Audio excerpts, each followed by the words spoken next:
Hello guys, it's me, Razor of Razor Team. So in this tutorial guys, ito yung kauna-unahang tutorial ko in regards sa paggamit ng Excel. So ayun guys, since ito yung pinakauna sa lahat ng tutorial ko in regards Excel, ang basic muna na tuturo ko is yung paggamit ng mathematical operators or simply minus, plus, division, and multiplication. Okay, so in this tutorial guys, i-open nyo yung Excel or yung Microsoft Office na meron kayo. So in my case guys, I'm using Microsoft Excel 𝗪𝗶𝗲𝗍 2021. Yan. And then i-click nyo lang. Yan. So, pag nag-open na, ilagay nyo tong blank workbook. Yan. Yung nakikita nyo sa screen nyo ngayon. Yan. And then, yun nga, yung basic tutorial guys, it's either sa mga cell na to. So, ang pinakauna guys, paano nga ba mag-compute gamit ang addition? Napaka-simple lang guys. So, for example, meron tayong 1 plus 1. Okay. Enter natin. And then, gusto nating i-add ito. So, basically, pag hinighlight mo kasi yan, may lalabas na sum. So, paano nga ba natin ilagay siya dito sa column E? O yan, or row E. Row 3 pala, sorry. Yan. Okay, so, equals sum. And then, ganito lang. Ayan. 2. Pwede rin ganito, guys. Ayan. Same lang yung output. Okay? So guys, paano naman pag minus naman? Okay? So, simply, baguhin mo lang yung operator, pero wag kang gagamit dito ng minus. Yun, minus. Wala kang makikita ng minus dyan. Sum lang, guys, no? Okay? Yan. So, 0. 1 minus 0. Okay? So, yun guys, bale, alam nyo na paano gamitin yung plus and minus or yung addition or subtraction. Okay? So, paano naman pag multiply, Razor?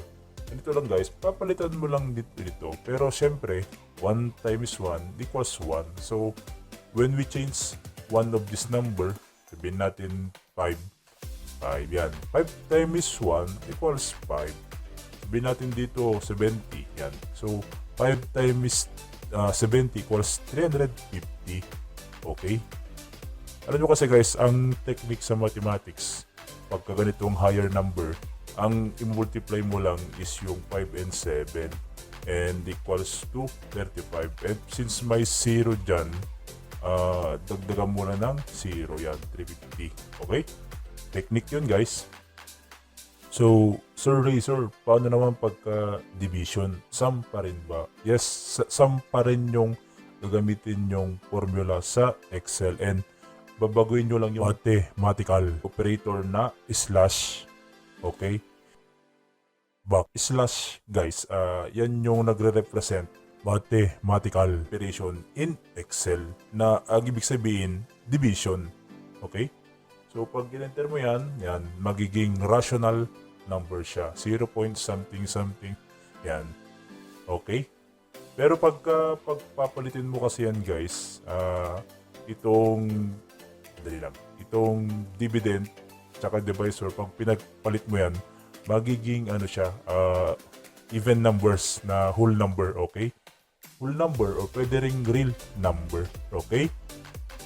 Okay guys, hopefully sa mga bata dyan na nag-aaral, hopefully na nakatulong itong basic tutorial. Although hindi ko naman siya minamadali, it's up to you na ulit-uliting panoorin itong tutorial ko guys. Okay? Salamat! So huwag kakalimutan mag-like and subscribe and dapat laging naka-on ang inyong notification bell para maging updated kayo sa channel na ito. So guys, once again, I hope na meron kayong natutunan sa video na ito. So, it's me, Razor of Razor Team, ang magpapaintindi sa inyo kung ano ang mundong pinasok ninyo sa cyber world.